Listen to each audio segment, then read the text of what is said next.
হ্যাঁ, গরমের দিনে দরদর করে ঘামাতে ঘামাতেও আমি চা খেতে পারি। বৃষ্টির দিনে বৃষ্টি দেখতে দেখতেও আমি চা খেতে পারি। শীতের দিনে শীত অনুভব করতে করতে কাঁপতে কাঁপতেও আমি চা খেতে পারি ৩ বেলা। কারণ আমি চা লাভার। ৪৫ ডিগ্রি ৫০ ডিগ্রি তাপমাত্রাতেও চা খাইতে পারি। চা ছাড়া আরো দুধ চা ছাড়া আমার দিন শুরুই হয় না। রং চা খাই না, কারণ রং চা খেলে আমার মনে হয় আমি একজন হাঁপানি রোগী। আমার জ্বর হয়েছে, আমার ঠান্ডা হয়েছে, তাই জ্বর ঠান্ডা ছাড়া আমি রং চা খাই না। খেলে দুধ চা খাই। গরমের দিনে দুধ চা আমি একবারই খাই, মানে চা আমি একবারই খাই গরমের দিনে, গ্যাস্ট্রিকের ভয় আর কি।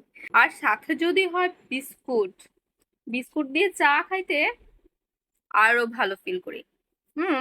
আমার মাঝে মাঝে মনে হয় আমি আগেকার দিনে রাজাদের ঘরে জন্ম নিয়েছিলাম, তো ওখান থেকে শাহী ব্যাপার আসছে। হ্যাঁ, আমার ঘরে কেউ চা পছন্দ করে না, শুধুমাত্র আমি ছাড়া। সবাই খুব অবাক হয় যে এত ৪৫ ডিগ্রি ৪৭ ডিগ্রি ৪৮ ডিগ্রি তাপমাত্রাতে আমি কিভাবে চা খাই। এভাবেই খাই ভাই।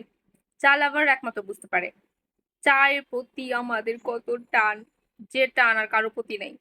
এটা আসলে আপনারা কিভাবে বুঝবেন যারা চা খান না? দূর।